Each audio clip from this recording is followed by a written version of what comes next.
नमस्कार, new to Germany पर आप सबका हार्दिक स्वागत है। आज हमारे साथ बहुत दिनों बाद फिर से विदिशा जुड़ी हुई है। विदिशा जो एक कोच हैं और मनोविज्ञानी हैं। विदिशा, तुमको बहुत लोग पूछ रहे थे कि विदिशा क्यों नहीं आ रही हैं, विदिशा क्यों नहीं आ रही हैं, और तुम थी नहीं, कहाँ गायब हो गई थी भाई? नमस्कार अंजना जी, सबसे पहले बहुत सारा धन्यवाद इतना प्यार देने के लिए और इस तरह से अपने लाइव शो का मुझे हिस्सा बना लेने के लिए कि मैं खुद आप सब लोगों को जिस तरह में कर देती है मैं ही जानती हूँ। बस कुछ तुम विश्वास पर्सनल कहते हैं ना, लाइफ में जैसे हम बात करते हैं कि कभी कुछ अच्छा, कभी कुछ खराब, कभी कुछ सही, कभी कुछ गलत। तो बस अगर मैं एक कुछ हूँ तो मेरा भी जीवन उन ऊंच नीच पड़ाव से होकर के गुजरता है, तो उन्हीं वजहों हाँ। से मैं आपके साथ नहीं जुड़ पा रही थी। ओके, ये तो हर किसी के जीवन में लगा रहता है। और आज बात करेंगे, क्या शिकायत करना गलत है? काफी लोगों को प्रॉब्लम होती है इसमें कि हम कैसे किसी से शिकायत करें। तो आज हमें जरा बता दो कि अपनी शिकायत को हम सही तरीके से कैसे करें। पहली चीज कि क्या शिकायत करना गलत है? दूसरी चीज, अगर शिकायत करना गलत नहीं है तो हम उसको कैसे सही तरीके से करें? सबसे पहले अमूमन अंजना जी, मैं आपसे इस बारे में थोड़ा सा इंट्रोडक्टरी बात करना चाहूंगी कि जब भी हम शिकायत के बारे में सोचते हैं या कोई अगर बहुत ज्यादा शिकायत कर रहा होता है तो सबसे पहले यही होता है, यार जो हुआ उसे एक्सेप्ट कर लो और जो जैसा है उस हिसाब से खुश रहना सीख लो। लेकिन अगर इसको बिल्कुल नॉर्मल इंसान के जीवन से जोड़ करके देखा जाए तो हम आप हर किसी की, चाहे आप जॉब में हो या एक रिलेशनशिप में हो या फैमिली की कोई ऐसी चीजें हो, कभी ना कभी हमें किसी ना किसी इंसान से, किसी ना किसी सर्कमस्टांस से शिकायत होती तो जरूर है। और अक्सर मैंने ये देखा है कि जितनी भी सेल्फ हेल्प बुक्स भी अवेलेबल हैं, वो हमें कहीं ना कहीं ये स्ट्रैटेजी सिखाती हैं कि कंप्लेन करने से कैसे बचें और जो है उसके साथ ही जीवन को खुशहाल कैसे बनाए। ये बहुत अच्छी बात भी है क्योंकि कई बार ऐसा होता है कि अगर हम किसी चीज में बहुत ज्यादा हर वक्त शिकायत कर रहे हैं, हर वक्त कंप्लेन कर रहे हैं, तो कहीं ना कहीं हम उस शिकायतों में उलझ जाएंगे। लेकिन आज का आपका जो टॉपिक है वो बहुत ही रियल, जिसे मैं कहूंगी ना कि आमतौर पे जो भी सुनेगा उसको ये समझ में आ जाएगा कि हम आप सब कभी ना कभी शिकायत करना जरूर चाहते हैं, लेकिन कोई हमें जज ना करे इसलिए हम शांत बैठ जाते हैं। शिकायत एक ऐसी चीज है जो या तो आपकी मदद कर सकती है या आपको दुख दे सकती है, क्योंकि बहुत ज्यादा जरूरी है ये समझना कि आप शिकायत किस वजह से कर रहे हैं। क्या आपके साथ कोई घटना हुई है? क्या आपको किसी ने दर्द या कोई धोखा दिया है? या सिर्फ आप किसी को नापसंद करते हैं, इस वजह से आप उस इंसान के बारे में कंप्लेन, शिकायत हर वक्त करते आ रहे हैं? तो ये कहना बहुत ही गलत हो जाएगा कि कंप्लेन करना, शिकायत करना गलत है, क्योंकि जैसे ही आप, सपोज आप, मैं एग्जांपल पेश करती हूँ, आप एक इलेक्ट्रॉनिक का सामान लेकर के आते हैं और उसमें कोई खराबी निकल आती है। इंस्टेंट रिप्लाई क्या होता है आपका या आपके घर वालों का या जो आपके एसोसिएट्स होंगे? अरे, टोल फ्री नंबर निकालो या जिस दुकान से लाए हैं जरा उनको इसके बारे में कंप्लेन करके आओ। तो अगर कोई सामान हम खरीद के लाते हैं या कोई एक ऐसी चीज है जब हमारे साथ सही नहीं आपको लग रहा है, हो रहा है, वहां अगर शिकायत करना सही है तो अपने निजी जीवन में अगर लेकिन किसी दोस्त के हम्म, कुछ घटना घटित हुई है तो उस बारे में शिकायत करना क्या गलत होगा? मैं एक चीज यहाँ पे यही पूछना चाहूंगी, यही शिकायत या बताना चाहूँगी या यहाँ डालना चाहूँगी, यही शिकायत अगर ये इलेक्ट्रॉनिक चीज़ें जो तुमने कहा कि हम खरीद के लाएँ, अननोन पर्सन के यहाँ से खरीद के ले आते हैं, तो हम शिकायत आसानी से कर पाते हैं। अगर यही किसी वो दुकान मेरे किसी जानने वाले की है, तो मुझे उसके यहाँ जाके कहने में बड़ी दिक्कत होगी। ये सारी चीज़ें पर्सनली भी हम हर दिन झेलते हैं। मैं अगर अपनी एक साड़ी किसी जान-पहचान की दुकान से ले आई और वो उसी दिन खराब हो गई या कुछ हो गया, तो हम बड़ी मुश्किल से जाके उनको कह पाएँगे कि अ, आपकी साड़ी खराब थी। मेरे जैसा इंसान तो तुरंत कह देगा, लेकिन शायद मेरे मम्मी-पापा जाके नहीं कह पाएँगे। अमूमन सबको ये दिक्कतें आती हैं। मैं आपके उसी वाले पॉइंट पे बस नेक्स्ट उसमें आने भी वाली थी कि कई बार हमें ऐसा लगता है कि हमारे पर्सनल रिलेशनशिप्स जो हैं, वो खराब हो सकते हैं जब हम शिकायत करें। हम बात करते हैं अर्चना जी, जब भी हम किसी दूसरे टॉपिक में बात करते हैं तो आपने देखा होगा कि मैंने हमेशा फैक्ट्स के ऊपर जोर दिया कि अपने फैक्ट्स को ऊपर रखिए और फीलिंग्स को सेकेंडरी रखिए। हुँ, लेकिन चेक करने की बात आती है तो सबसे ज्यादा महत्वपूर्ण होता है कि फैक्ट्स तो आपके पास है ही, हुँ, जिसकी वजह से आप शिकायत कर रहे हैं, लेकिन हुँ, आपकी जो फीलिंग्स हैं, अगर आपका नुकसान हुआ है, वो हुँ, प्रोफेशनल हो, वो पर्सनल हो, वो रिलेशनशिप से रिलेटेड हो, या किसी एक नॉर्मल सिचुएशन के हिसाब से भी एक लॉस हो, तो आपकी हुँ, जो फीलिंग्स हैं, आप कितना हर्ट हो रहे हैं उससे, वो बहुत हुँ, ज्यादा इम्पोर्टेंट है। हुँ, हुँ। अ, फीलिंग्स को आप जैसे ही रखेंगे अपने कंप्लेन में, शिकायत में, आपकी बातों की जो वैल्यू है, आपके जो शिकायत के पीछे का जो रीजन है, उसे कहीं ना कहीं मजबूती मिलेगी। हुँ।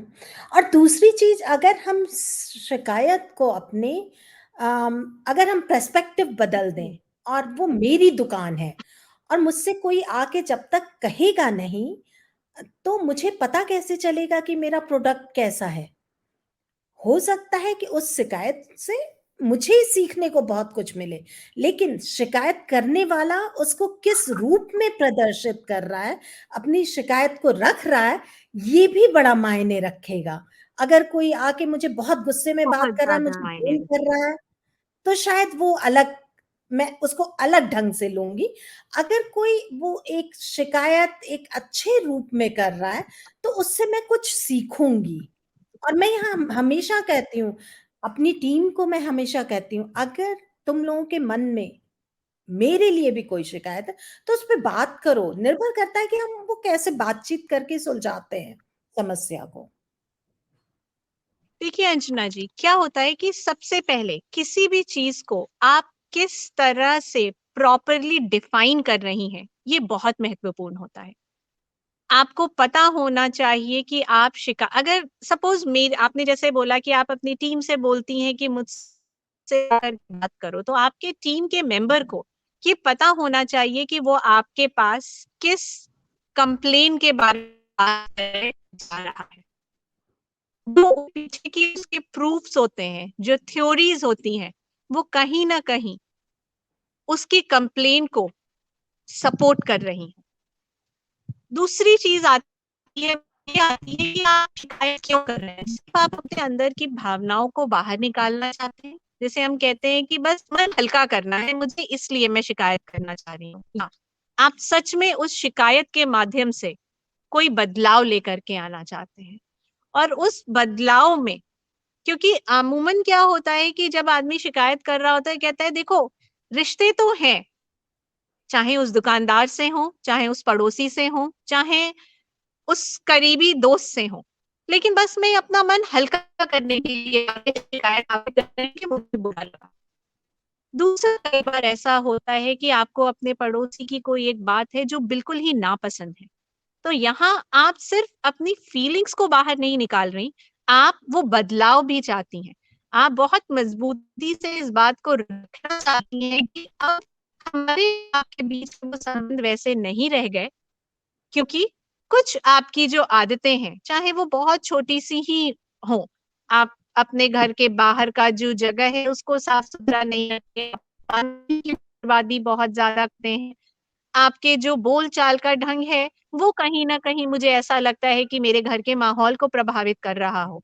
तो हमेशा बहुत ज्यादा जरूरी है कि आप एक बदलाव के लिए अगर शिकायत करने की कोशिश कर रहे हैं तो वो कभी कभी थोड़ा सा कहीं ना कहीं रिश्तों में दरार भी लेकर के आ सकती है।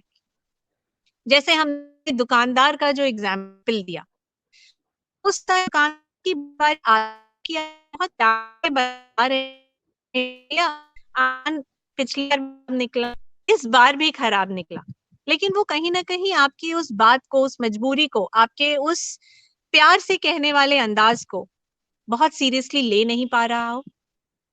तो बहुत ही फाइन लाइन होती है इसमें, जिसमें आपको ये समझने की जरूरत है कि जब आप शिकायत कर रहे हैं तो उसका रीजन है बहुत स्ट्रांग होना चाहिए। कई लोग शिकायत और निंदा, बुराई करना, इसमें कंफ्यूज हो जाते हैं। शिकायत करना बुराई करना नहीं होता।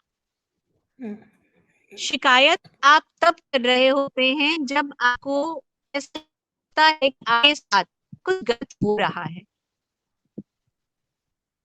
और अगर आप अपनी शिकायत को सही तरीके से रखना नहीं जान पा रहे हैं, तब हर पल आप उसी एक टॉपिक के बारे में, उसी एक कंप्लेन के बारे में रेपिटेटिव बात करते रह जाएंगे। लोग उन बातों को सुन सुन कर बोर हो जाएंगे। और एक बहुत अच्छा एग्जाम्पल मैं आपको बताती हूँ कि अगर आप अपनी शिकायत, जो कि अमूमन नेगेटिव फॉर्मेट में, उसको अगर बीच में दबा करके कहते हैं, जैसे इसको हम सैंडविच कंप्लेन कहते हैं, जो साइकोलॉजिस्ट की लैंग्वेज है उसमें इसको सैंडविच कंप्लेन कहा जाता है। मैं एक रेस्टोरेंट में गई, वहां हमने खाना ऑर्डर किया, बहुत अच्छी, हमने उस रेस्टोरेंट की 5 स्टार रेटिंग है। अब हम अपनी बात को किस तरह से कहेंगे? हमने रेस्टोरेंट का या तो जो हेड शेफ है या जो ओनर है, हमने उन्हें अपने पास बुलाया। हमने उनसे बोला कि आज मैं समय निकाल कर स्पेशली आपके रेस्टोरेंट की तारीफ सुनी थी, लेकिन आज शायद ये मेरा दुर्भाग्य था कि आपके जो हेड शेफ हैं उस डिश को उस तरह से नहीं बनाए तो मुझे पसंद होगा। हमने अपनी बात को भी बोल दिया, हमने अपनी फीलिंग्स भी बता दी। आप समय निकाल के आए, आपके समय का नुकसान हुआ, आपने उस रेस्टोरेंट के लिए समय निकाला, मतलब उस रेस्टोरेंट को आपने उस लेवल पे, उस ऊंचाई पे लेकर के रखा, लेकिन जो आपने ऑर्डर की वो आपके मन के मुताबिक नहीं था, इस बात भी आपने कहीं नहीं दिया। क्योंकि जब आप कंप्लेन करते हैं अंजना जी, तो साथ ही साथ बहुत जरूरी होता है ये भी बता देना कि इस शिकायत से, ये जो आपके साथ घटना घटी है, जो भी इंसिडेंट हुआ है, उसमें कहीं ना कहीं आपका व्यक्तिगत रूप से बहुत बड़ा नुकसान हुआ है। तो प्लीज कंप्लेन को और बुराई करने को, इन दोनों चीजों को अगर हम जो फाइन लाइन है उसको समझें, बहुत स्वाभाविक है कि आप अपनी शिकायत करेंगे ही करेंगे, चाहे वो किसी इंसान से हो, चाहे वो आपके बॉस से हो, चाहे वो पर्सनल रिलेशनशिप में हो या प्रोफेशनली भी हो। तो इसका मतलब तुम फिर से मुझे यही कहना चाहोगी विदिशा की अ, शिकायत अगर हमारे मन में है तो उसको हम व्यक्तिगत रूप में ना लें, उसको एक बार सोचें कि ये शिकायत बुराई है, निंदा है, या सही में ये कोई शिकायत है। उसके बाद जाके और अपनी भावनाओं को कंट्रोल में रख के तब उस शिकायत को करें, तभी वो लाभ देगी। हाँ, भावनाओं को कंट्रोल में नहीं रखे, बल्कि अपनी बात एक्चुअली कैसा फील कर रहे हैं, इस अच्छा, चीज को अपनी, प्रेजेंट करना बहुत ज्यादा जरूरी होता है अंजना जी, जब आप शिकायत लेकिन कर रहे होते अपने हैं। ऊपर ले लें, अगर हम गुस्सा होके कर रहे हैं, वो भी एक भावना ही नहीं, है, गुस्सा नहीं। गुस्से की भावना। हाँ, लेकिन वही चीज मैं कह रही हूँ, लेकिन अपनी भावनाओं को कंट्रोल में रखने का मतलब मेरे लिए है कि मैं, मतलब उस, जो हमारी उस समय जब मेरे दिमाग में ये शिकायत उभरी और उस समय हो सकता है मैं बहुत गुस्से में हूँ क्योंकि मेरी 15,000 की साड़ी खराब हो गई। तो वो हो सकता है कि उस समय मैं अपनी चीज़ों को अच्छी तरह से ना कह पाऊँ। मेरा मानना ये था, भावनाओं पे कंट्रोल रखना मतलब जो बिल्कुल, क्षणिक बिल्कुल, उस बिल्कुल। समय अपने नुकसान हुआ शब्दों को और जो हाँ, भी आप भावनाएँ आप अपने शब्दों को कंट्रोल रखें, आपके फैक्ट्स साथ हुँ, हुँ, जब आप शेयर करते हैं, तो आपकी जो फीलिंग्स होती हैं कि आपका नुकसान हो गया, हुँ, कहीं न कहीं आप बहुत ज़्यादा इससे फ्रस्ट्रेटेड हो गए, तो जो हुँ, भी आपकी इंटरनल फीलिंग्स हैं, उनको भी प्रेज़ेंट करना बहुत ज़्यादा ज़रूरी है। क्योंकि क्या होता है हुँ, अंजना जी, क्योंकि हम शिकायत को गलत मानते हैं, तो हम अगर चीज़ों को अपने मन में दबा करके रखने लग जाएँगे, तो वो भी गलत है। हुँ, कहीं हुँ, न कहीं वो शारीरिक और मानसिक रूप से आप भी परेशान करता ही रहेगा। हुँ। और विदिशा एक चीज़ जो मैंने सीखी अपनी ट्रेनिंग्स वग़ैरह में, वो ये थी कि शिकायत करते समय हमें कभी भी ब्लेम मूड में नहीं करना चाहिए, ये नहीं कहना चाहिए तुमने ऐसा किया। अगर वहाँ पे तुम्हारा क्या कहना है? न मैं कोशिश करती हूँ कि मैं कहूँ कि ये ये एक चीज़ है इसमें जो 2 मुझे डिस्टर्ब पॉइंट देखिए, कहीं न कहीं अगर जब आप ब्लेम कर रहे होते हैं, तो आप अपने ऊपर जो भी आपके साथ घटा है, उसकी रिस्पॉन्सिबिलिटी आप किसी दूसरे के ऊपर थोप रहे होते हैं। तो सबसे पहले कहीं न कहीं आप ब्लेम तभी करते हैं, जब आपको ऐसा लगता है कि इस पूरे इंसिडेंट को भी मेरे साथ घटना है, उसका ज़िम्मेदार कोई दूसरा व्यक्ति है।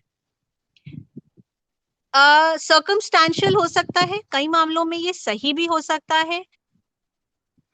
और लेकिन अगर जब हम शिकायत कर रहे हैं, उस समय अगर हम अपने वाक्यों को उस रूप में कह पाएँ और कहें कि ये चीज़ें मुझे डिस्टर्ब कर रही हैं, तो वो शिकायत अलग तरह की शिकायत बिल्कुल, हो जाएगी। अगर हम कहेंगे तुम ऐसा करते बिल्कुल, हो या तुम ऐसा करती हो, तो वो उन चीज़ों को भी हमें थोड़ा-सा ध्यान में रखना पड़ेगा।